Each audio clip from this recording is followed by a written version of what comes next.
You bought it for 200 and change, and you sold it for 10 million. I can see why this is your favorite. Yeah. Yeah.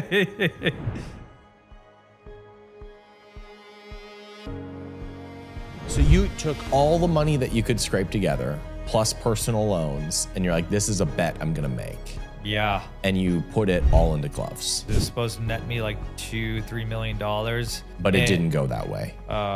We lost over $6 million. You've had all these successful businesses, and now one has pretty much undone all of that success. Yeah. I was not focused on my kids, my family, my health. I kept questioning myself, like, why did I do that though? Why was I so greedy? So you drove in with this Lamborghini. Like, we knew you were here because your Lamborghini made loud noises coming down the driveway. How many of those do you have? One of those. Okay, but you got some other ones too. I do. What are they? Range Rover, Tesla Model X, Porsche, and then a Rolls-Royce Cullinan. Beautiful. So first I want to ask, how did you make your money? Well, I mean, growing up, I was very poor. Just parents migrated to America in the 80s. So to me, growing up, I was poor. I saw it and felt it. Not so much as I would if I was poor today, but just I knew that things were hard to get. And so after I graduated college, I told myself I never want to be poor. And so at that time, I was like, I just got to get the highest education I can. So I got an MBA, and then went on the internet and typed in, what should an MBA graduate work at? Like, should I be an investment banker? Should I be an analyst? And I came across a blog that talked about working online and working from home in your PJs. And I was like, that's the job I got to have. This was in 2012. I didn't know how much it was going to make. But that's how I got started. It was just in e-commerce. From e-commerce, I acquired a bunch of companies, then transitioned to a wholesale model, and now transitioned to real estate. So Shakil, your primary objective has been acquiring cash producing assets, essentially. Yeah. How many businesses have you acquired in your career? Probably over 30. Did you acquire the convenience stores too? Yeah. Okay, how many of those? Family has, my dad started it. Okay. In the 80s. And then he got it to a certain point, and then I've been growing it since. So he really focused on older stores, existing stores, and taking over the leases. And I'm doing more of the finding the land, doing the construction, doing the architecture, the engineering, all the entitlement, getting financing, getting the franchises in, Pizza Huts, Burger Kings, and then getting it to operational where my brother-in-law then takes it over. You've acquired over 30 businesses. You have a portfolio of gas stations and convenience stores. You're in real estate. You have to be the busiest passive income guy that I've ever met in my entire life. How do you manage all of these different operations? It's funny. I wouldn't even say I'm busy. I think what I've been good at is really being good at automation and really focusing on like the top 20% of growth. Everything else, I'm really good at just ignoring or like canceling out that noise. And so last year I was really busy.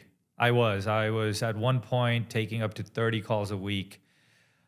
This year I've changed my schedule where Tuesdays and Thursdays, so today are the days I do meetings, I do calls, and then Monday, Wednesday, Friday, I keep it completely open just to look for opportunities, just to relax with the family, just to recharge. So no, I'm not busy. I do have a VA, that handles my emails. I love the answer. You have you've bought 30 businesses. You've had some exits. What's the secret? I have a VA. Yeah, she's based in the Philippines, so not even based in the U.S. Yes, I am cheap about that too. So I just love, like, there is this dichotomy with you that I've always found fascinating, because we've known each other for over a decade. And I remember when you first reached out and said you listened to the show, and you were, you had a couple e-commerce stores, and you've scaled up with all these acquisitions and these big exits and this giant portfolio. And you've always had simple answers to what I thought were really complicated questions. So I just asked you, how do you manage this portfolio of all of these businesses? And your answer is, I work 2 days a week and I have a VA. There's got to be more to this, or I'm doing something very wrong with my life. Yeah. So let me unpackage that a little bit. So let's start off with the freshest thing I'm doing, which is real estate. That's different from e-commerce because it's taking a same business model and just repeating it. So over the last 5 or 7 years, I've built, I would say, a nice team of contractors that work, for this model, for example. So it took trial and error. That's why I said last year and the years before, I did work a lot. But now I'm at a point where all I have to do is tell people, hey, real estate agent, I'm ready to buy the next land. Go look for it. They'll go look for it for me. I use Crexy to do a lot of my analysis for real estate, which tells me this is the going price in the area. Here's some comps that sold in the area too, which helps for me for my appraisal when I get financing too. And then from there, I use the same strip center model, which is a gas station and then a strip center. Right. And so it's the same floor plan. I'm just copying and pasting. And so to get to this point, I had to do a lot of work, a lot of trial and error. But at this point, I'm just scaling, just using the exact same model and going forward. Is it fair to say that your approach to business is that you experiment until there is a model that works, and then you look to repeat that model as many times as is financially responsible? Yeah, absolutely. Was it the case with when you were fully in e-commerce as well? You were looking at a model that works and looking to deploy that across multiple businesses? Yeah, it was. In e-commerce, my model was personalized to me where, anybody could go buy an online business, but I bought businesses where I thought I could provide value. And most people may want to buy a business that's making $100,000 and try to scale it up as much as they can. For me, it was about two things: making my money back as quickly as possible. And then two is, how do I increase my hourly rate? So if I buy a business that's making $100,000 a year and I spend, let's just call it 100 hours a year on it, I'm making $1,000 an hour. So I was always looking to see how I could increase my hourly rate. Those were kind of two metrics I was looking at, which is probably a little different from other people in general. But that's all I was doing. And the only way I could increase my hourly rate is I take a business, I look at it and see, what can I do to make some quick adjustments? Can I cut cost or can I grow it, right? And so with cutting costs, I would look at the financials to see, hey, these guys have overpaid Americans. Can I outsource that, right? Hey, they're using, call it Braintree as their credit card processor. Can I convert that and save some money, right? I'm not doing anything extraordinary there. I'm just looking at opportunities to save money that I've already done before. And then two, for growth, I use a lot of agencies, right? So someone's got a Facebook ad, someone's got an email marketing. Is this being underutilized and can I capitalize on it? So it sounds like you kind of have this suite of tools and people, and you're looking to deploy that into different asset classes. In real estate, you have your team of people who are finding you deals and building the strips. In e-commerce, you have your team of Facebook advertisers or email marketers, and you're deploying them into different businesses. Is that a fair summary? Yeah, exactly. So most people, when I say most people, I mean me and people like me, would look at a business and say, this is doing 100,000, we could be doing 1 million.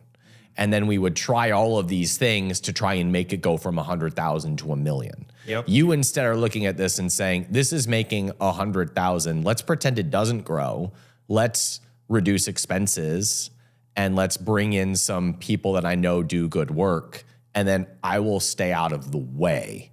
And if it grows and services the debt, awesome, but I'm not going to stress about it too much. Exactly.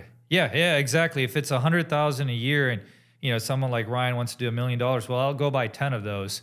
It is kind of my mindset there too. And it's not as easy as it sounds, but you could really just replicate that to get it there. That's what I did with e-commerce at a certain point. Could you give us a story of a business that you acquired and that you ran that model on, either one that you've sold or that you currently still have in the portfolio?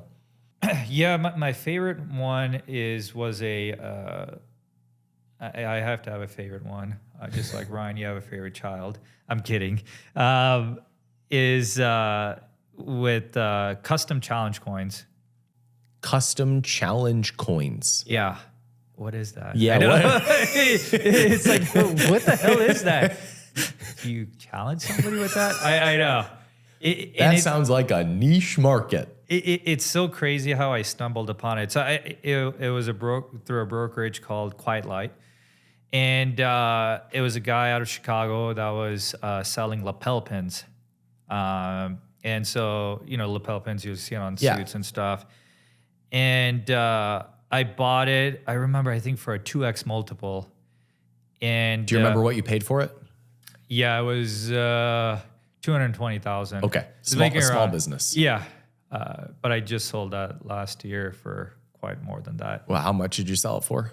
8 figures. Over $10 million. Yeah. You bought it for 200 and change, and you sold it for 10 million.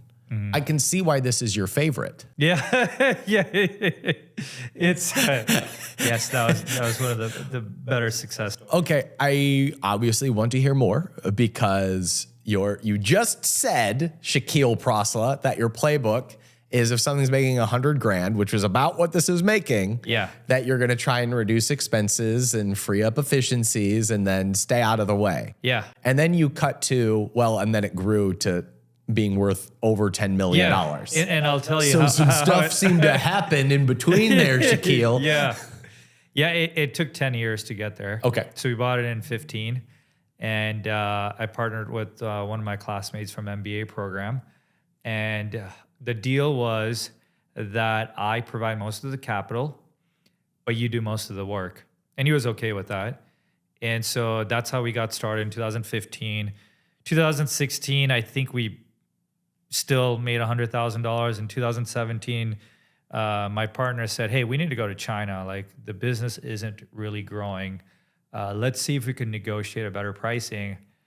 And I was like, I just do it over email. He's like, no, Shakil, you're meeting in person. You have to go negotiate with them in person, and that it makes a difference. I said, okay, I'll come with you. I get to go to China. So we went to China, and we met with our key vendors. We negotiated better pricing, but instead what we saw was other products they were manufacturing.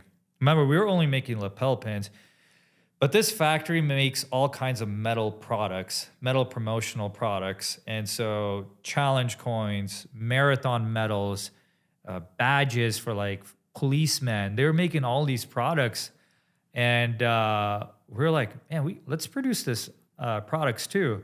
So we came back to the USA and we launched different product lines that we just saw in China. And, up till that point, Ryan, I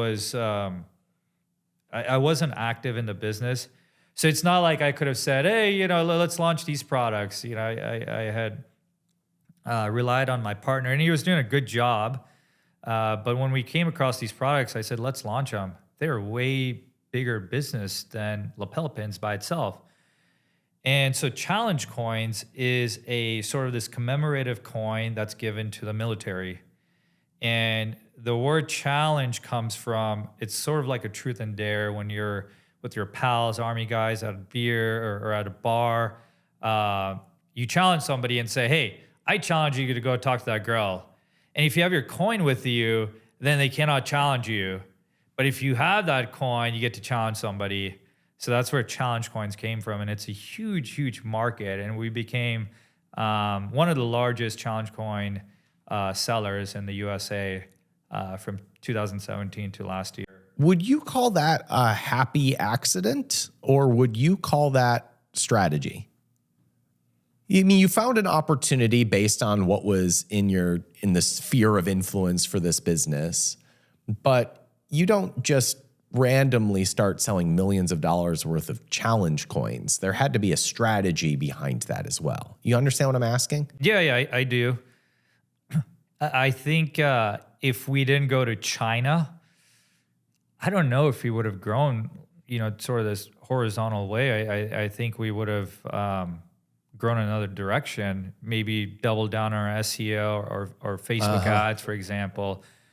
So it was accidental and sort of realizing challenge coins, because when we saw the production lines, most of them were challenge coins, not even lapel pins. And so I was like, why aren't we selling that? Right? So it was accidental in finding that, but it was strategy in terms of growth. And growth was just launch the product, do a lot of content, do a lot of SEO. We already had emails for customers.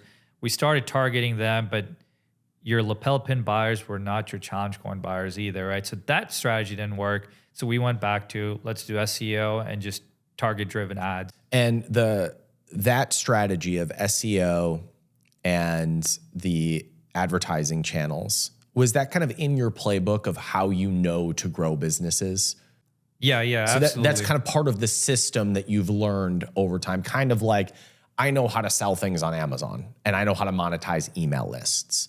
So that would be part of my playbook to plug into any business if I saw that they had an under-monetized email list or they were taking a ton of sales on Shopify, and I would bring them over to Amazon. I know that business would grow. Is that kind of what you're saying? You have this skill set that you know that you can grow as long as you stick to the plan. Absolutely. But sort of to counter that, this was my skill set, Amazon's your skill set. A lot of people do try to become an expert in everything. Yeah. And I think that's where people really struggle. Like I struggle with Amazon. I mean, I'm not good at Amazon at all. I've dabbled into it. But luckily, if I know I'm not good at it, I'll hire an expert. And if that product, that expertise still doesn't work, I'll just drop it and move on. So I do move on very quickly. I want to fail cheaply and quickly and then move on. It sounds like a big part of your approach is ensuring that you have people that you can rely on. So could you give a little bit of an overview of how you find good people? Ryan, I don't think you're going to like this answer though, man. I want people to listen and say, "Oh my God, that's so smart." But there's nothing extraordinary I do. I don't run personality tests or disc tests or anything like that. I'll go to LinkedIn or I'll Monster or whatever when I was actively recruiting myself, and just post a job listing. And then I'll just go through the resumes, or I'll first tell them, hey, fill out like a 5 questionnaire, like, hey, what would you do if you were the CEO of this company? How would you grow it? And that forces them, number one, to go research my company. And number two is everybody that kind of just mass applied, it filters them out, right? So kind of had that gating thing there. But then two is the people that applied and looked good on your resume and did a good job with your questionnaire, I'll just get on the phone with them and I'll just talk to them, really say, hey, thank you for filling it out. I'm looking to hire a CEO. I want somebody to be hands-on. What are you good at? Like, what do you see yourself in 5 years from now? Where do you see the company from 5 years from now? How can we structure your comp to where you would be incentivized to stay for the next 5 years? Some people need the job security. So they want to be comfortable that, hey, Shakil, you're going to keep this company around for 5 years. or some people really want the upside as well too. So it's understanding that. But you know what the hard part is though? A 1 hour conversation is not going to tell you how that person is just going to perform. I've had bad hires too. Somebody that sounded like an all-star, they ended up just selling themselves to me. They didn't perform at all. It's hard, but it's just a trial and error. Sorry, it didn't work out. I'm on to the next person. Yeah, so I'm asking this selfishly because I have a portfolio of businesses that are all performing reasonably well. And I'm in this period right now where I'm realizing I need CEOs in each one of these departments. I've tried it, management by jury, and it's each brand needs its own leader.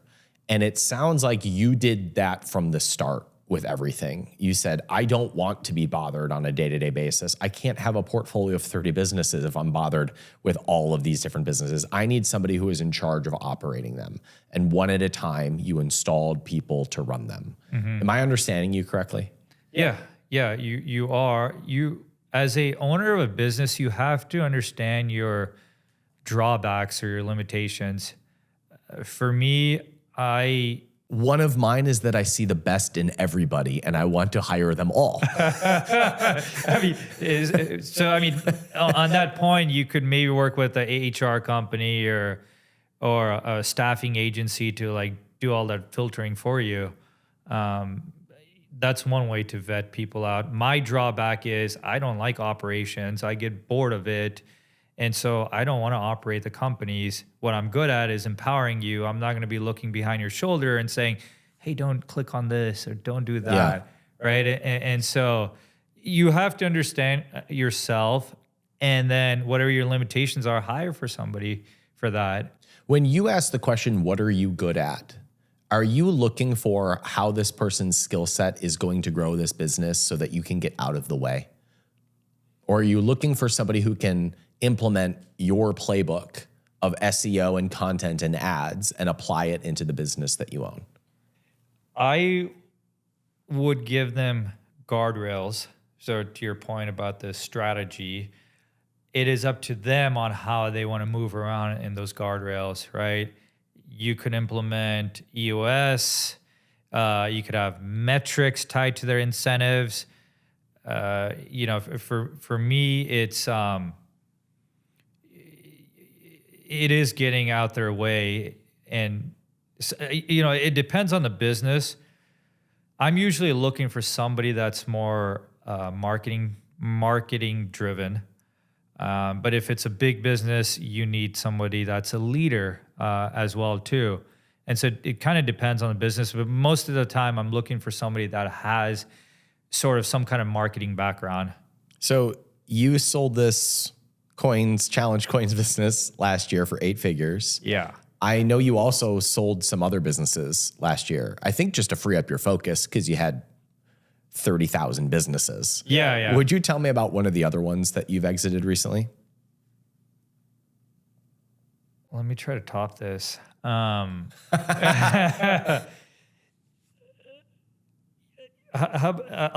This was more of a uncomfortable sale. So in the e-commerce, at one point I had 12 or 13 e-commerce brands. Now I have 2. So I sold 11. It started in 2021 where multiples were spiking, and I thought, hey, now is a good time to sell, but also free up my time. So between 21 and 24, I sold 11 businesses. Most of them made my money back. Some I just ended up losing money. So you have had ones where you acquired businesses and you ended up taking a loss or breaking even. Mm-hmm. Did you make cash along the way in those? Yeah, I did. I did. But still it like this one, I'll give an example, was it ended up being a buyout. So I ended up getting bought out. It started off as a friendly conversation, but it ended up being worse than it needed to be. What the lawsuit that ended up happening. Oh. Yeah. So there's a lot of learnings. Finally, there's some like thorn on the rose because your life just sounds rosy. I buy businesses, I install managers, I work twice a day and drive a Lamborghini. Well, I mean, there's battle scars all over me that has gotten me. I mean, I'm very blessed to be able to be here today from the first time I was on your podcast 10 years ago, right? But with this, we bought in 2018. This was my first 7-figure EBITDA acquisition. So I was making over $1 million a year, wonderful business. It was a dropship business.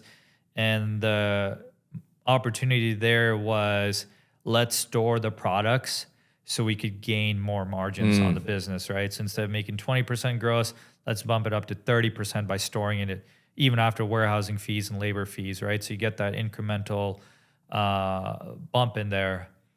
And it was going well. Again, I'm not sure, and I'm upfront with my partners too. I am not going to be putting in a bunch of time into this. I am not good at operations. I can help guide the way. I could be a soundboard. Let's work through some ideas. But I'm upfront about that. So my partners in this deal were fine. In, 23, it was decided that let's go sell the business. I said, all right, let's do it. I know who to go to. A week later, 2 of the partners said no, and they're both brothers. They were like, no, let's buy the other 2 people out. And so I said, okay, let's come up with a valuation. And so there's so many different ways you could go list a business and ask a broker for a valuation. We did that. They went with a broker that would give them a low valuation. We went with a broker that would give a higher valuation. That didn't work out. We told them to make an offer. They gave us a low offer. We asked for a higher offer. It took 6 months of negotiations to buy us or to come to that number. That was still fine. The terms of the deal were where it got a little icky was we got all the money up front, but we ended up staying a guarantor to the existing loan of the company until they were able to get us out. And our understanding was within 3 months, their understanding was not that, right? And so that's where issues happen, and it's hard to foresee these things, Ryan.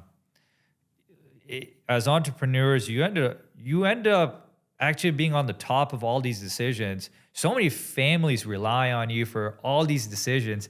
It is a lot of pressure, and so this was unexpected. This was not needed. We were friends, and it just did not end up that way. I've got a few of those. Yeah. So I want to summarize what I'm hearing as Shakil's playbook to multi-million-dollar portfolios. Let's hear it. So I'm hearing we buy profitable assets, we install a CEO, we look for efficiencies and opportunities to increase profit, and then you have a growth plan, and you let the person who's in charge execute the growth plan.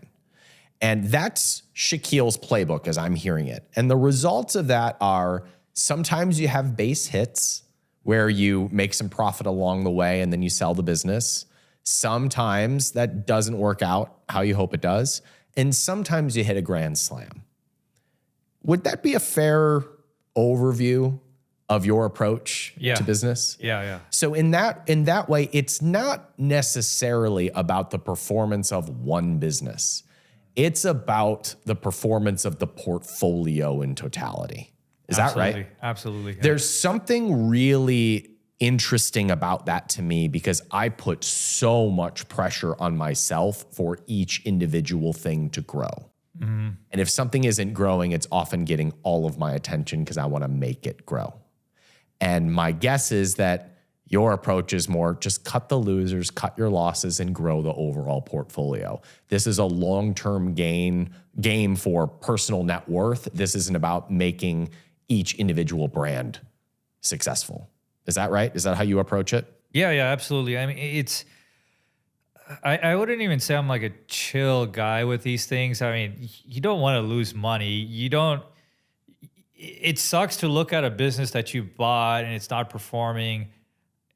Yes, I want to go fix it too, but I sort of give myself, here's 40 hours. Where do I want to spend it? Right. And where's my highest ROI? Is it this hourly rate where, for every like $100 the business makes, I'll end up making $500, from selling it, or this loser that is declining? Where do I want to spend my time? And so, yes, it sucks, but it's easier for me to say, here's a stepchild. I don't want to work on that right now. I'm going to go work on these other businesses. So you're looking at maximizing the ones that win and just minimize the losses on the ones that are taking up energy. I do, yeah. Tell me about a business that you acquired that you either took a loss on or that it didn't perform the way that you expected it to. Yeah, I have a big loss that ended up happening during COVID, which was a gloves company. And so during COVID, I mean, everybody's locked down. I think like February 2020, when things started getting locked down, everybody saw a decline in e-commerce. And that's when I was still heavily into e-commerce too. And so it was like, what do we do? I can't even go to my like warehouse and like check on my employees. Can they even go there and stuff? I forget if there was some kind of limit of 5 people or 10 people at that time at certain, get together. But at that point I was like, man, what do we do? And so I remember our customer service team asking that, hey, we're getting a lot of inquiries for like PPE. Do you guys have any sources for that? And so, at that time, masks were a popular thing. And so I went down a rabbit hole of asking everybody in e-commerce if they have any vendors. And so dabbled a little bit into that, selling it to our e-commerce customers. And then it transitioned into gloves. And this is when greed really took over me. I did not even see this coming, nor was I even expecting this out of myself. But at that point, your normal sort of box of gloves that you see at a doctor's office, your nitrile gloves, before COVID, it would sell for like $2 a box. And it was, during COVID, the height of it, it was selling for $20 a box, right? But to buy it overseas, before it would cost like $1.50. During COVID, it was costing $15, right? So you buy it for $15. So it's inflated 10 times, the COGS because of supply and demand, high supply, low demand. I'm sorry, the opposite, high demand, low supply. And we were making some good money off that. So it was a $5 delta per box. If you bring in, what was it, 3,000 boxes on a container or something. You're doing like looking at mass orders for something that's very inflated because of the situation of the world. Yeah. I mean, that's what was happening. Like greed just took over for me completely. So each container we're making like 50 grand in profit, right? So in my head, I'm like, okay, well, if I bring in 10, that's $500,000 I could make in like a few weeks. I mean, I don't know who would say no to that, but that's the only thing that went through my mind is I want to start making even more money. And so I just went all in. Like I got as much money as I could get from all my businesses, just took them out. I took personal loans. And I think I bought like $10 million worth of inventory with my other partner that you know as well. And it was... You took all the money that you could scrape together plus personal loans. And you're like, this is a bet I'm going to make. Yeah. And you put it all into gloves. All into gloves. It was supposed to net me like $2-3 million, and that was supposed to be recycled every month, something like that. Yeah, but it didn't go that way. It didn't go that way. It was at the worst timing. If it was 6 months ago, sure, but December 2020, I think that's when the vaccines came out. Supply was catching up to demand, so your prices started going down, right? And so I remember in January, I was like, oh my God, if I sell at today's prices, I'm going to lose $1 million. No, guys, let's look for somebody else. I had like friends, family, like contractors just looking for people to sell through now. The people that we had as a customer list weren't buying anymore. And so the maximum fear in the marketplace was gone, right? Yeah. And there were plenty of other gloves in the marketplace at this point. Yeah, exactly. This was around the same time me and my team bought gloves.com. I remember sitting in a bar with you as you were closing the deal for gloves.com. And I'm like, this is the coolest person in the world. He's just going all in on this thing. Yeah. And he's making a strategic bet here. Yeah. Yeah. I wish that story ended up being better. Right. We paid $1.2 million just for that name itself. And I mean, I went all in because I believed in it, but I didn't believe in the product or anything. I believed in the situation. I mean, I took advantage of that situation where, if I look back at today, ethically, I wouldn't want to do that again. Just taking advantage of a sort of this pandemic, I would not do that again. But then 2 was greed. I mean, I remember at the beginning of 2020, I actually started journaling. I've never journaled before. And so in 2020, I started journaling. Every week I would write down my thoughts, and I read back still about my excitement and then my dreadfulness as well too. I mean, it happened real quickly. And so in January of 2021, I knew I'd lose $1 million, which is a lot of money. And I said, no. Let's try to lose only $500,000, right? And that kept going February, March, and by March I'm like, okay, let's sell for whatever. I think when dust settled in April or May, we lost over $6 million, and That had to almost put you out. Yeah, I mean, it was like, how do I recover for this? How do I? Probably almost everything you had made. Yeah, well, it went through my savings. Now I was in debt. I had to pay that debt off, and I didn't even have money for that either. And so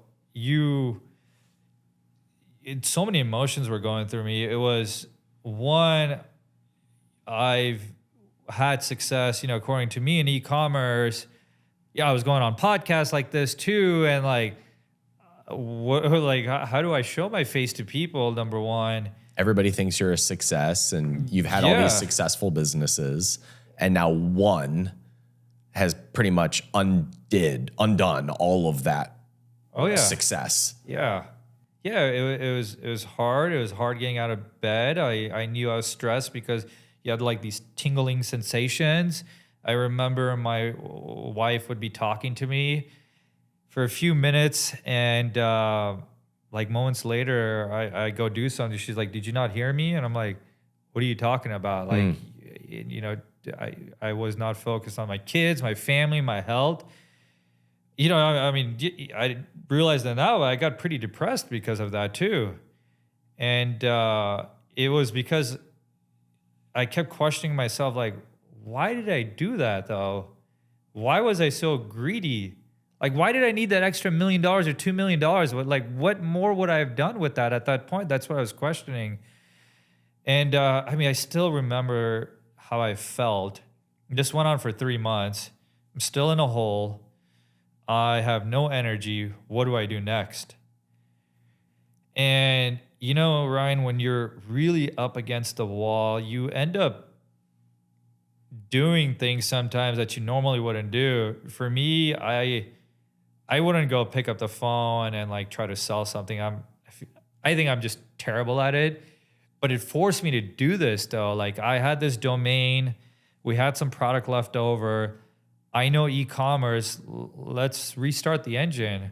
And so I made a roadmap with my partners. I said, okay, guys, we're all depressed, sad. Let's try to make our money back. So we made this roadmap of making our money back in 3 years. I knew that if I could get to $1.5 million in EBITDA, I could probably sell it for 4x plus. I could make my money back. Let's do that. Great, Shakil, but we don't really have money for inventory financing. So we went to, I forget what the website's called, where you could look at import records of people bringing in different products. We went through the import records and of everybody that imported gloves, and we asked. I had my VAs call everybody and say, "Hey, do you guys have gloves? I'm sure you guys are sitting on overstock of gloves. Can you guys give us to us on consignment?" And that's how we got our products. Was we started getting products on consignment, Wow. and then selling them through our website. That's how we kind of got it started. One of those connections was a Chinese supplier who we were able to build some activity with. They were overstock as well. They were also going to lose a lot of money, but we were able to sell through it and build, give some of the cash back too. They ended up offering us 120-day terms for new products, because with gloves.com now we sold through some product. Now we're in sort of the branding phase of, we have this cool domain, we have good authority, we've built our SEO, we're ranking #1 for gloves and nitrile gloves and latex gloves. We need a brand. And so this factory said, hey, we'll produce the gloves for you and we'll give you, I think it was 150-day net terms after delivery, which was huge for us. And so that's what we did, was we started selling through our website. We had these net terms to help build our cash flow. The issue there was, I did no market study on this, Ryan. Nobody really buys gloves online. Like, the market is very small. The whole nitrile glove market it's a $1 billion industry in the USA. 50% is controlled by the medical field, and the other 50% is your food service, your cleaning supplies. But they don't buy online, like a very few small percentage does. The majority of them buy through wholesale. And so we got capped out at our e-commerce website. And so I said, okay, we need to do something. We're not going to make our money back. And again, it goes to like having your back against the wall. You end up just talking to more people. You start researching more. We went through, what is it called? Clarity.fm. We paid like experts for like $100 for 15 minutes of their call, like people that have sold gloves. And we asked them like, what do we do? And they're like, that's not how you make money online. You have to go through like sales reps. You have to go through wholesale channels. And so we said like, do you know anybody that could sell gloves for us?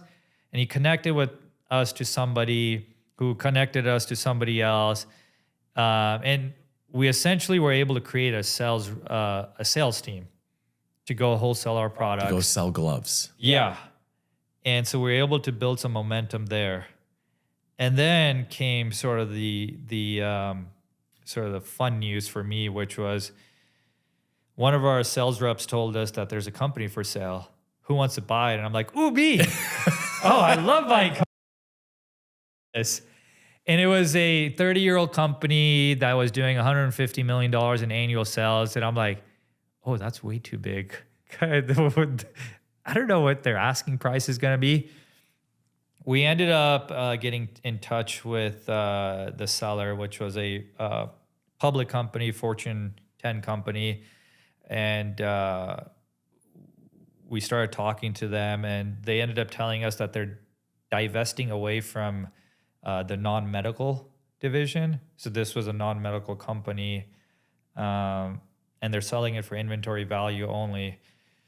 The inventory value at the time was still multiple 8 figures. I don't have any more money, right? Like, where do I get that money from? And we did what we were doing for the last 6 months, which was just grinding and hustling, calling people up. Really just hey, like, sales reps, do you guys know anybody that's in the finance world, private equity world, commodity financing, just anybody? We'll talk to anybody. And that's what we did. It was just like call people and, made this 1-pager teaser. Then we made a deck and we just mass emailed, mass called people. I think after 30 days, we got an interested party. An interested party in doing what? Financing the deal for us. Financing the acquisition of this company that was 30 years old and Yeah. was a good partnership for the gloves business. Yeah, because up till that point, the only financing I knew really was just leveraging SBAs, which at that time had a cap of $5 million. That was not going to do anything for this deal. And so the financier that we brought in funded the whole deal for us. We kept majority of the equity as well. We set it up as like debt plus equity. And we acquired this large company. And that was 3 years ago. And it wasn't easy because we bought the inventory, but not the ERP or the people. We just got the inventory. So we had to rebuild everything. So we definitely had a lot of cash flow issues. This was... I just felt like that's like the period. There were cash flow issues. Yeah, there was cash flow issues. Like it's, but that was 23. And then we were able to acquire more companies, and I was able to get the money I lost earlier this year. How did this story end? That was 23 when we acquired this company. In 24, we bought one of our competitors. Financiers wanted to put in more money. And at the end of 24, we acquired another competitor as well. So we had gloves.com, these 3 companies. So now there's 4 companies, and we're a nice sized company. So in February of this year, I said, look, I put in a lot of work. You guys already know that I still have this debt. It's on the company books. Do you guys want to buy that debt and some of my equity? And I'll still hang around with the company advice. This wasn't my first time asking, by the way. They knew about it. It's just the timing was right. So in this case, you had 10 years of reps and profits that basically got flushed down the toilet with one bad deal. Most people would go hide in the corner and cry. Ask me how I know. I've done that. Yeah. I've been there too. And it took years and it took work, but you basically leveraged that to keep going until you got the money that you had invested in out of a much bigger deal. Is that what happened? Yeah. Where did that stick-to-itiveness come from? Desperation? You mean sort of getting the end result? Continuing to go down this path, even though you're just crushed. Oh my God. It was hard every day. It was your losses stay with you, even until you get past that. Like I've recovered, right? But you still have flashbacks of. Oh, I get it. I mean, I have 20 years of success, and I have 3 deals that really killed me. Yeah. And I still have battle scars that still hurt. Like even though I have financially recovered from those, I still feel like I carry those. Like those are still with me. Yeah, exactly. And so what do you do with that? I'd say experience, right? It's a very expensive education. You already invest in that education. What do you do with it? And so for me I woke up every day and I showed up to work, and you have to be positive, because if you wake up, look at your email and say, oh, past due payment for a factory, your mood already starts off right there. That law of attraction, which is whatever you're thinking is just going to carry you throughout the day. And so I forcefully would just tell myself, I'm happy, I'm good. I had my family to also look after. They're my, encouragement, my inspiration, my energy behind a lot of this too. But at the end of the day, as entrepreneurs, you show up every day. You have to. And if you don't, you get left behind. Or crushed by a deal. or get crushed by a deal. So let's reverse the clock a bit, because it sounds to me like you had a playbook that was working and that knew you could plug into any business. And if we look at it long term, some of those plays really worked out. Yeah. And then you had one where you deviated from the playbook. And that was the one where you got punched in the mouth. So was there a rationale behind that, or was it just you saw an opportunity and you decided to try to take advantage of it, and that's where you got sucker punched? I would say it was a opportunity. I would say it was a short-term lived opportunity. Why do you think you were motivated to do that? Oh, I know. It's greed.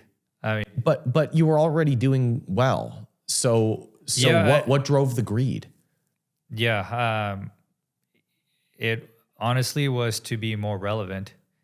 It was,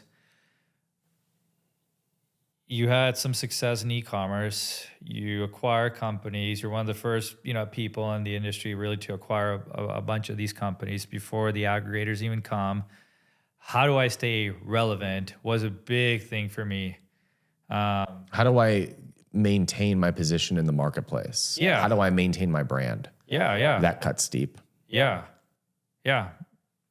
I felt that way after I sold my company. And then the next thing I did was buy a similar company that I had no business being a part of. Yeah. But I was just trying to stay relevant. Exactly.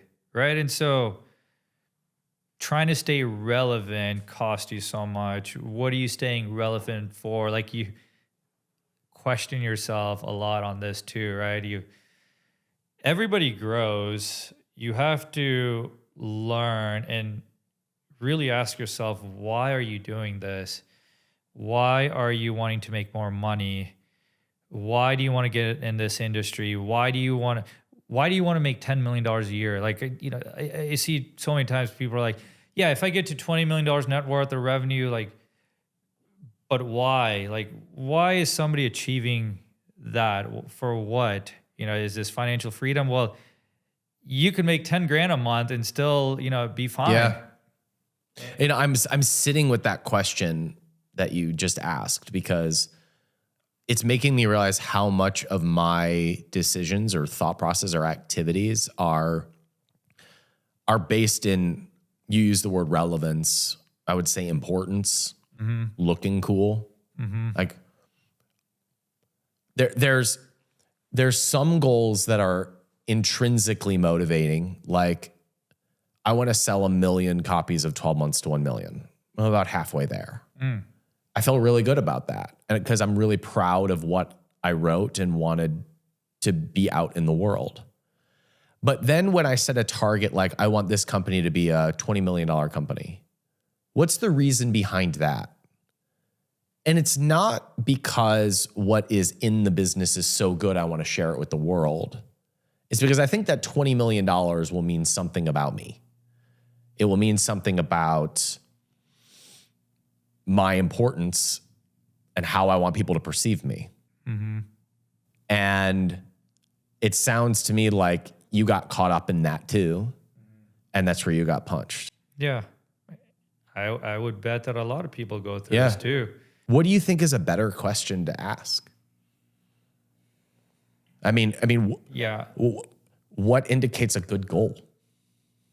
Yeah, I mean, I've thought about this question specifically. Like, it usually came back to what does my family want to remember me as, but that felt too generic and not real for me. Well, let's take the example of this challenge coins business. Yeah. You didn't set out to take a $200,000 company to an 8-figure exit. What did you set out to do? Like, what was the goal there? Yeah. I'd say early on, the goalpost moved quite a bit upwards. But it was to create as much money as I can, to create as much wealth as I can. Again, remember, I didn't ever want to be poor again. So it was to run away from that. But then also how do I really optimize my lifestyle, have the highest hourly rate? And so I kept pushing that number higher and higher. But was it more incremental Yeah. versus the big swing for the fences? You were Yeah. like just trying to make money fast to Yeah, stay yeah. relevant. Yeah, before that gloves, it was just incremental. But when I saw this opportunity where I could fast track myself 10 years, I took advantage, and I failed. And I wouldn't even think in 21 that I'd be here saying this story. That I got through that, and I'm sure you could relate there too. Like, this shit is hard, man. It is. It's interesting reflecting on it now 4 or 5 years in the future, because you and I were both licking our wounds on the other side of COVID, making some bad decisions that were both ego driven. Mm-hmm. And we both kind of got caught up in what could be and how we could stay relevant, and both got punished for it and have gotten to the other side, but are now in a weird way sort of looking for relevance in a different way. Mm-hmm. So how do you make decisions now that you've had big successes and big losses? You can do anything, but you're financially whole again. Mm-hmm. What lens do you look at opportunities now? I'm still chasing something. It's a different asset, and that's time. I am chasing freedom to be able to work whenever I want to. So I'm happy to say that I'm on that path and I'm on that journey, and it feels. I mean, you number one, you cannot just jump in and say, yeah, I want to buy this business, but I want to work whenever. It doesn't work like that. But I've worked very hard to get to this point, and now it's not. Yes, I've bought over 30 businesses. Yes, these real estate deals are big, but I've changed it to where what's predictable income for me. E-commerce, as you know, has a lot of swings, algorithm shifts, supplier chain issues, like those things could just shift things real quickly. And I wanted something more predictable, a little more safer, which, my family was already in the real estate. And so I had those learnings, the failed strategies already there. And so this is the route I've chosen right now, is just having the freedom of time right now. Shakil, obviously you've had your big wins and your big losses. So I'm curious, now that you've had both of those perspectives, how would you look at buying a business today? I mean, if you had not been made whole in your last oops, mm-hmm. and you were starting over now, you might go back to the playbook that got you to building the 8-figure businesses from a $200,000 acquisition. So what would you be looking for in those first few acquisitions to rebuild the portfolio? So over the course of the last 12 or 13 years, I've looked at several business models, from e-commerce to wholesale businesses to franchises to like convenience stores as well too. If I were to redo it again, I would not go buy a business tomorrow. I would just take a step back and research what I like to do. What am I good at? Number one, that's what anybody should do is, are you good at writing content? Well, then go find a content business or a business that's lacking content. If you're a designer, go find a business that maybe their conversion rate is very low and they just need to optimize their images or website speed, right? Or 3 is you're just a good leader. And so go find a mismanaged business. But first you have to ask yourself is like, what am I good at? Because if you're able to plug in what you're good at with the missing component, that creates maximized value. Yeah. Versus if you, and a lot of people do this, is they get excited with the becoming an entrepreneur or going by a business, and they go buy like the first like 2 or 3 deals they look at. That's a big mistake, because if you fail at that, it is so hard to go buy something again. You won't even believe in that model anymore. You're going to work corporate for the rest of your life. So it's very important that your basis is solid. And so look at yourself first and see what you're good at. Once you know that, then go find that business. It could be, again, e-commerce. It could be a nail salon. It could be a dental practice, just owning stuff, bringing them together. You're looking for where your skill set is of the maximum value that can be plugged into a business that is not doing that. And therefore, there is a natural value creation that happens. Yeah, absolutely. And dependent on that industry, so let's say it's e-commerce, reach out to the different brokers, like literally Google e-commerce brokers, go to ChatGPT and say, hey, I want to go buy e-commerce business. Which masterminds, which forums, which brokers should I join? So step number 2 is increase your awareness, your knowledge base about that specific industry. There's always a good old boys club in any industry. Yeah. And so if you want to buy businesses, there's good old boys clubs of people who buy businesses. So you get plugged into that, and all of a sudden you see what other people don't see. Yeah, exactly, right? So know your skill set, gain some knowledge, and then go start looking for the business, right? And I think the number one question I usually get asked about buying businesses is, fine, I'm good at this. Fine, I've learned about this. I want to buy $1 million business. Where do I get $1 million from, right? Yeah. Yes, it's a hard roadblock to get through, but you can be very creative in those ways. What do you mean? So I'll give you a good example. I haven't gotten an SBA loan since 2018, so things have changed, but that is a very popular financing option where you can buy a business for 10% down, right? So $1 million business, you only have to put down 100,000. So 800,000 of it would be bank financed, and the other 10% can be seller financed, right? And so, yes, you still have to come up with the first $100,000. How do you do that? And friends, family, you could see if you have equity on your house. Or you can sell your way through it. You can get involved in the business and use the skill set that you bring to the table to generate that cash in order to make that down payment. I have seen and heard of people doing that. Yeah. Actually going into the business and generating the revenue needed for the down payment, and that completes the transaction. Yeah. But I've also seen people where they just say, I have to come up with 100,000. Yeah. And then they're out. Yeah. So it's how badly do you want it, right? Yes, I struggle in 2021, 2022, but it was how badly do I want to get out of it?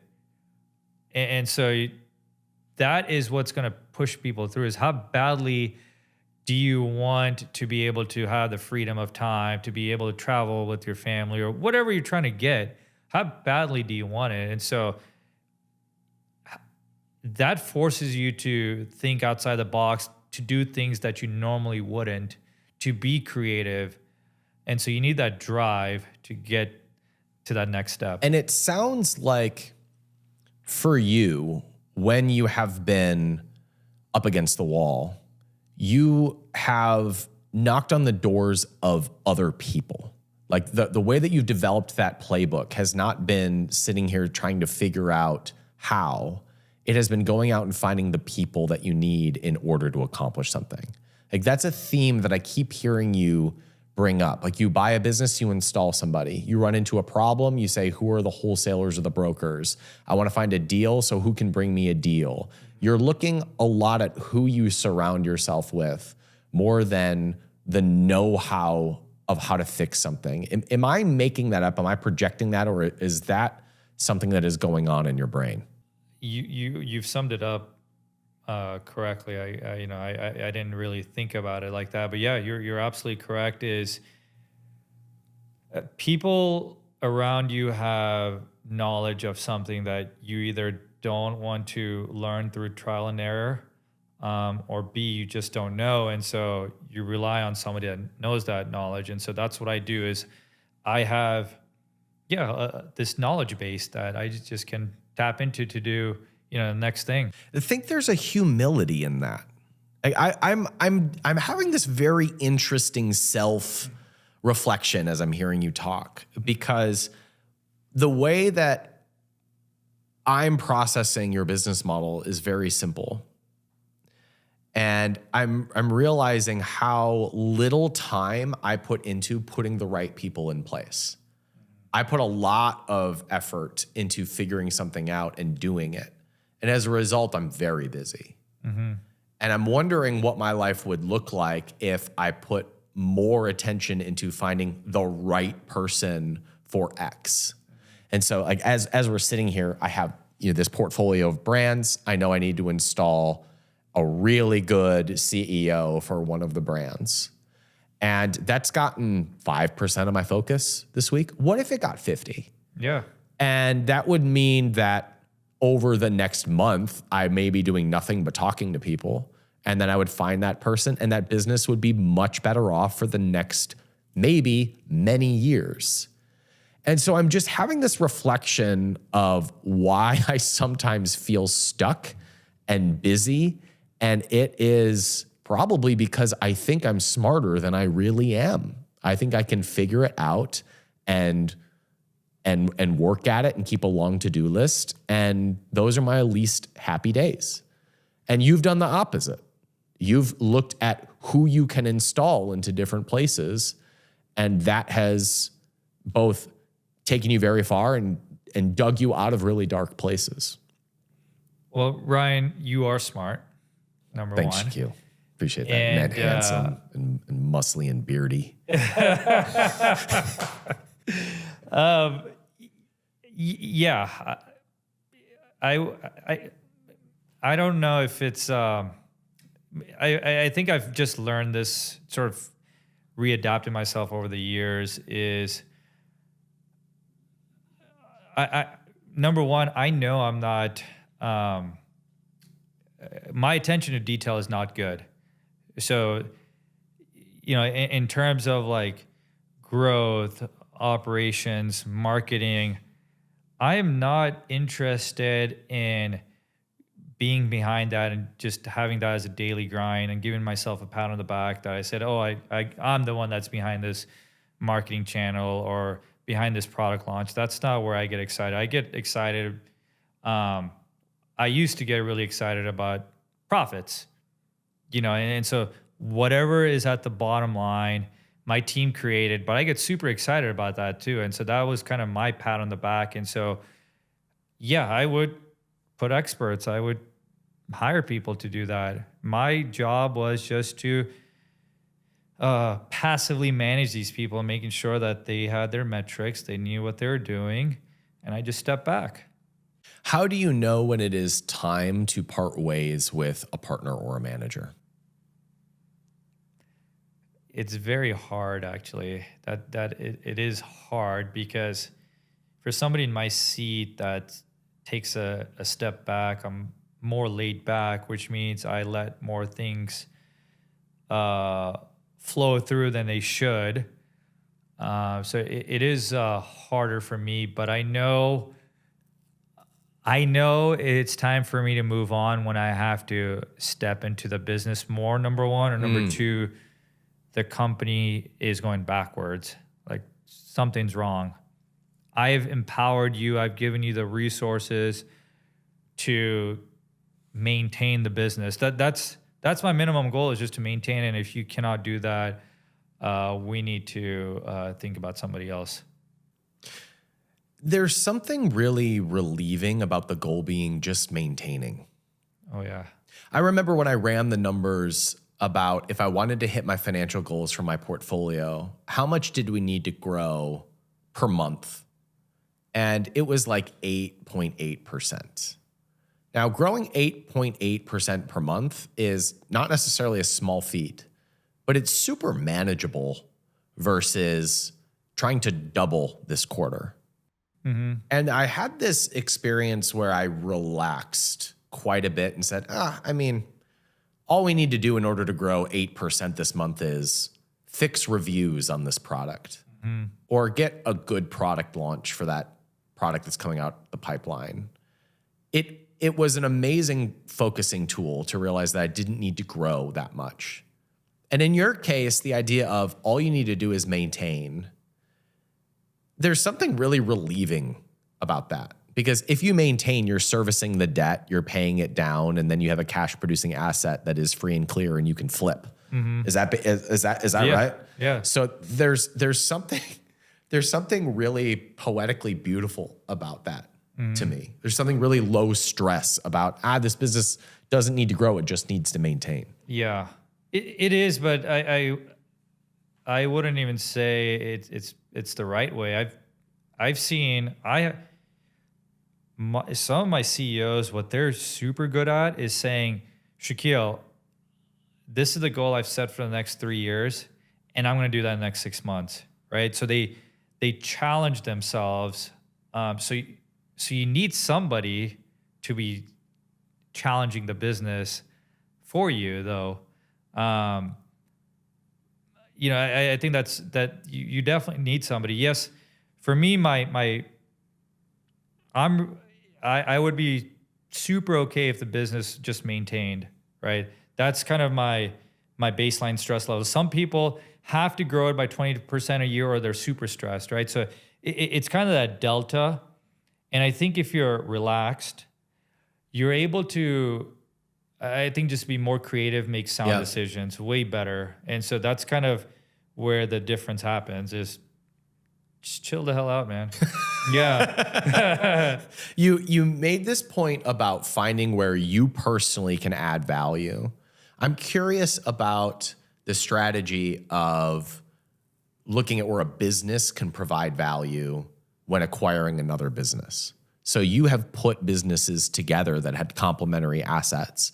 Our friend Carl Allen will talk about finding the superpower of a business and plugging that into another business with a different superpower and crossing them and cross-promoting those two superpowers. I'm curious your take on that, of looking where an individual business has outsized value and applying that to another acquisition. It's definitely a superpower for sure when you're in the supplements industry. As an example, and we've done this for another business too, where you're already on Amazon selling supplements, but then you buy another supplements business that just sells on Shopify, right? So with that, you have to look at sort of the external value that it creates. So this business is making $1 million. This business also makes $1 million. Now you're at 2. However, you have diversified traffic now, which bumps up the multiples as well as the business. That's kind of the key driver for me. But then there could be other things where now you could upsell each customer. Maybe it's nutrition supplements, and this is another kind of supplements, right? So there's upsell opportunities there, which is huge. I mean, that's another value add-on you could do with bolt-on acquisitions. Do you ever acquire businesses and keep the management that is in place? Or are you always looking to find a partner or a manager within your network and plugging them into the business?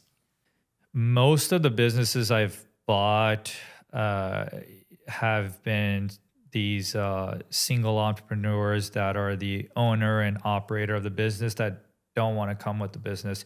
So yeah, sometimes I've kept those on and given them some kind of... Whoa. ChatGPT. They're always listening. That was crazy. I've kept previous owners on sort of this, this earn out, where if the business performs as it did for the last 12 months, you'll get your full payout. So it forces them to work in the business as well too, while they train somebody else to take over the business. So I've done that, but most of the time I've had to start with a clean slate and find somebody. So have most of the deals that you have acquired been fairly small? Yeah. I'd say if you go from sort of numbers perspective, most of them are small, but sort of the range is fairly big because we have that big acquisition. These real estate deals are really big too. Now that you have sold off a good percentage of your portfolio and you're in a healthy financial position, what drives your decision-making for what is meaningful to pursue? You've experienced what it's like to listen to your ego, and you know how painful that is. So what drives your decision-making in business now? It's I still struggle with that, Ryan. It's right now, if I look at myself today, it's having the freedom of time. I'm still doing these deals, but it's what does the next 10 years look like? I mean, I like to really challenge myself and keep moving things forward. So what wakes me up every day? What does wake you up every day? The right answer should be my family, Ryan, but it's definitely them. But it's still for me optimizing right now. It's a different form of optimizing. So before it was optimizing the business and maintaining, ensuring that it's optimized and it maintains. And now that I've gotten over my drought, it's optimizing my time, and it's a different form of challenge because I did work a lot. I mean, I was working, 60, 70, 80 hours a week. And so now it's different. And so how do I optimize my time? Like, how do I come here and, hang out with my friends? And so that's what wakes me up right now. It could be different next year.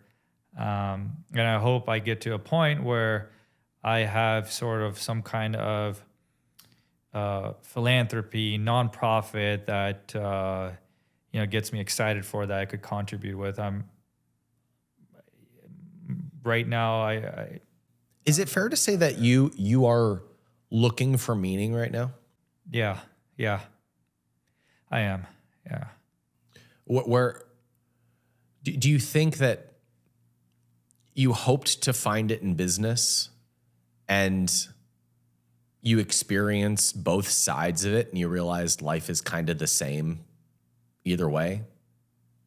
It is. I mean, yes, because as an entrepreneur, most of your time, your brain space ends up going towards your business. And so now you've had success, you buy the cars, but it's true. Like, what do you feel about it? And you get bored of it. And so you've dreamed about having this financial freedom, financial time, and I'm getting there and this assets, but now what? Yep.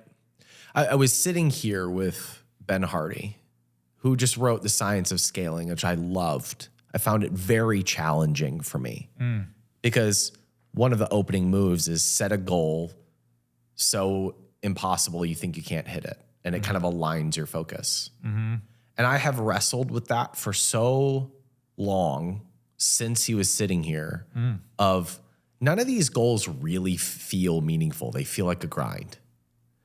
And I'm just curious if the experience that you and I have both had, which is that we pursue a financial goal and we realize how bad that can hurt. Like, I never want to do those 3 years ever again. Oh, yeah. And neither do you. Oh, yeah. And there is something about setting a financial goal where you're like, I don't know that I have the juice for it. Is that getting old? Is that getting wise? I'm not sure. I'm wrestling with that right now. Can I put my attention to where there's juice again? Yeah. And that has been my struggle for the last year. And when things are going really well, like if the YouTube channel is growing, I can get real excited about that growth. But if nothing is really hitting, I deal with those existential questions. The look in your eye says, I'm not the only one. I was just thinking about our journey, Ryan, which was we met 10 years ago. You know, we had success, we had failures, kind of around the same time. Yeah. But what you're saying resonated with me so much, because that's exactly how I feel too. You know, and so that's what it's very interesting that you're going through that too. Well, three or 4 years ago, we were sitting there wondering how we were going to get through like one crisis where we were both dealing with financial setbacks. We're at a much higher quality problem now where we're sitting here and said, well, we're through that. Yeah. Now we can deal with what is meaningful and exciting for us. Yeah. And I think we probably would have looked ahead and been like, I hope we're dealing with those problems where we're wondering what gets us out of bed in the morning. Do you use excitement as a filter for what you pursue now? Yeah. And is that why you're not pursuing a lot of new stuff? You're like my therapist right now, Ryan. It's an interesting choice of words because I'm just like, hey, you are in my brain. I've been thinking this, but I'm not saying this. Yeah. Yeah, you're absolutely correct. Dopamine rush or whatever it is, like, yeah, that it's something is missing. I don't know what it is, but yeah, it's the excitement that drives the energy. And I don't know what that is right now. We used to get excitement out of the hope of a better tomorrow, right? And I think you and I have both dealt with major setbacks where the hope of tomorrow was just getting rid of this big ouch that we had. And we've both done that. Yeah. And now it's like looking for the next mountain to climb that is meaningful. And the hope of a better financial tomorrow doesn't really do it anymore. And I love acquisitions. I love growing businesses. I love growing stuff and people. And yet, if there's not like a soul at the center of it, it's no longer interesting. Which is both, there's probably something beautiful in that, but there's also something like I just miss when I got excited about the growth. Yeah. We're trying to rewire our brain from what we knew for the last 15 years. Building businesses, acquiring them, making money. You learn all this stuff along the way. Now you have, recovered from your losses. What am I going to chase next now? It was always, I knew what I was going to do, and it was the stepping stone, but what's my next stepping stone? And I think now we kind of can breathe and say, okay, now I could take some time in deciding what that next stepping stone is. And until then, part of me stays anxious. Am I wasting my skill sets when I could be doing something more? Or am I doing something good, which is sort of taking this mini break? And it's something I wrestle with, and it's just finding that meaning next. You had a fairly large exit last year. What did you do with the money? I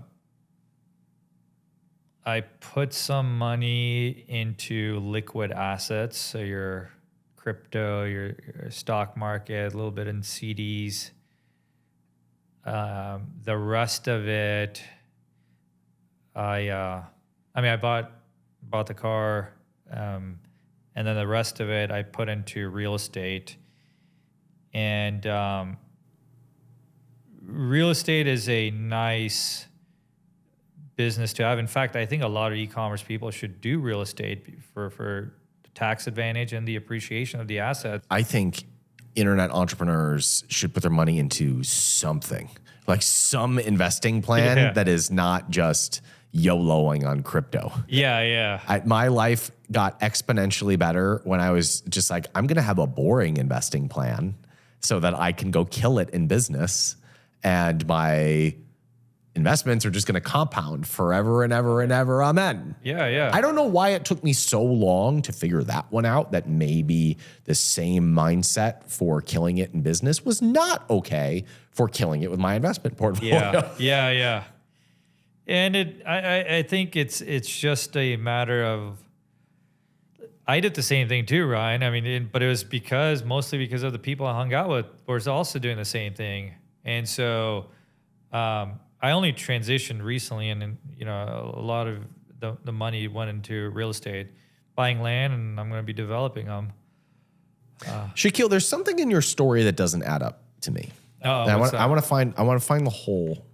I want to fill this hole that I found, and that is, from what I know about you, you bought this like 50,000 square foot house. It's not really 50,000 square foot, but you have this giant house that I believe you acquired while you were going through the whole financial oops. Mm-hmm. When you were like trying to get by, how were you also expanding your lifestyle? That was a sort of a timing thing that happened. That house we started building in 2019. Oh, you built that house? Yeah. We custom made it. So it just happened so that we moved in 2020 when the worst timing of my life happened. Oh, so you bought the house, like built the house based on the profits that you had made from previous businesses. And then you went into the financial oops. Yeah. Oh, that's a double suck. Oh yeah. It was hard. And most people should not buy their house in cash because the interest rates are low. So yeah, I mean, I took on major debt for that. And that's why it was hard. Like, you have no money, but then you have this loan to pay, you have a house to pay, you have family to provide. That takes a toll on you. And the amount of stress and like, how am I going to get through this? And you're doubting yourself. It crushes the hell out of you. Yeah, so it was a timing thing, not that I'm drowning in debt and I'm taking on more debt. Looking back, are you glad you went through that? I'm not there yet. Like, I'm not ready to say I'm glad I went through all that. Yeah. It's funny because I ask myself that a lot every week. Some weeks I tell myself, I'm glad I went through that because I learned this, or I wouldn't have been able to do this. And some days I'm just like, man, like what I went through, it's honestly, it's made me a little more risk averse, in the sense that, old me would take on this deal. New me does not want to take on the risk. So I sometimes think about, if I didn't go through this, like my e-commerce still would have had that exit anyways, I think, because that was irrelevant to this other business. Would I have been a different person for the better or worse is sometimes I think about. And then right away I'm just like, whatever, it's happened. Let's move on, Shakil. I cannot change the past. Let's learn from it. Earlier, I brought up what I thought Shakil's playbook was and how he now applies this to businesses. And there's something else that is coming up, which is you're looking for opportunities. Now you look for low risk opportunities. And before, you kind of looked for low risk opportunities until you just sank everything into the one high risk opportunity. But you're looking at opportunities like, where can I bring my cash back and how can I maintain? These are low risk opportunities. And you're constantly looking to build your network of people that can support that. You're looking at where you can build more efficiencies and increase profit margin. And then this interesting thing in your plan, which is you have a growth plan, but you leave room for serendipity. Like, you leave room for the trip to China where you're going to have a breakthrough. You leave room for when you meet that wholesaler that opens up doors for you. And it sounds like the plan has been to buy smart to acquire smart to grow slow and steady. And once in a while, a grand slam works our way in. And there's something really intriguing about this to me, because I'll tell you, Shakil, when I try to manufacture the grand slam, that's where I lose my ass. And your plan has been, like, for the most part, slow and steady, and then the grand slam comes. And when you've deviated from that and you swing for the fences, it's when you strike out. Am I oversimplifying what you're saying? Or is that a pretty accurate description of how you pursue things? It's pretty accurate. It's not that I'm waiting for like opportunities or to get lucky. It's and I'm not saying slow and steady will win the race, but it's, if your sole goal is to maintain the business, you take the pressure off you, which in a way improves your lifestyle. If you have that mindset that whatever I bought it for, I want to resell it for the same amount, because you're still making the income during those years, right? So as long as that fits your lifestyle, that's good. And so for me, I go for that mindset because it improves my mood and sort of my life. And so to your point, yes, I mean that's the way I look at businesses. What would you say to the entrepreneur that hasn't had their big win yet? Because I think most entrepreneurs who are still on the climb are trying to swing for the fences. You got to where you are by slow and steady, and then the grand slam finds its way to you. Yeah. So what would you say to the entrepreneur who hasn't had their big win yet? Keep going. Persistence is super key. I had 10 failures before I had one success, and then had failures again and a success after that too. So you have to keep going. It's part of your journey. I think that's the biggest thing, is it's so easy to give up. Like, I could just say, I'm giving up. I'm going to go play it safe. I'm going to go work corporate. But what was that initially pushed you? What was that drive? Go find that drive again. That's the thing, is you will not succeed your first time. Very, very few people do. You have to keep going. And keep swinging. I took little bunts along the way. You could try to hit it, 10 times and one will be a home run. I mean, there's different ways to do it. At the end of the day, you have to keep going. And is it fair to say that you've intentionally maintained space in your calendar and in your processes for you to pursue the next breakthrough, for you to pursue the next contact, for you to pursue the next serendipitous thing? Has that been an intentional thing throughout most of your career? No, it hasn't. Only recently? Yeah, only recently. Oh, interesting. Yeah, it always wasn't like that.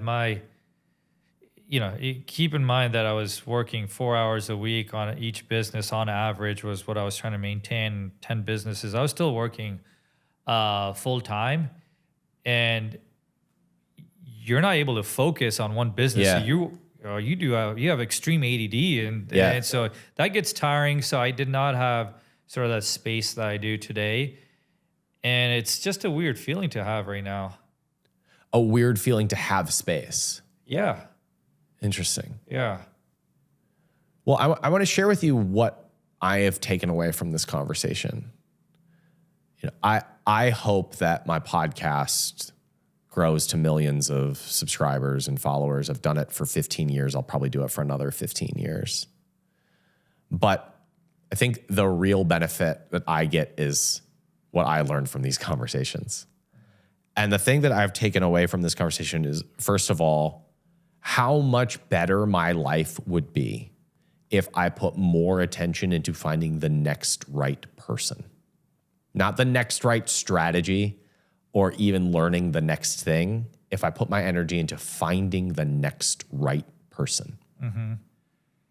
My life would be so much better in a year if I spent 3 months finding the right person and then the next right person and then the next right person. And the second thing that I wrote down was I might as well be happy while I'm doing this. Because we've experienced the excitement of the climb, the dread of the crash, and on the other side, what we want is fulfillment throughout the entire process. And I put so much pressure on myself to perform and to crush it and to maintain an appearance of crushing it. I might as well just enjoy the process. And there's going to be good months and good years and bad years. I might as well just enjoy the whole thing. Thank you for reminding me of that. You got it, Ryan. Shakil, it's good to see you as always, my friend. Good to see you, my man. Congratulations on making it to the other side. Excited for you. You as well. This will be a fun journey, Ryan. We're going to do this again in a few years. Yes, we will. Lessons learned then too. Yes, we will. I look forward to it.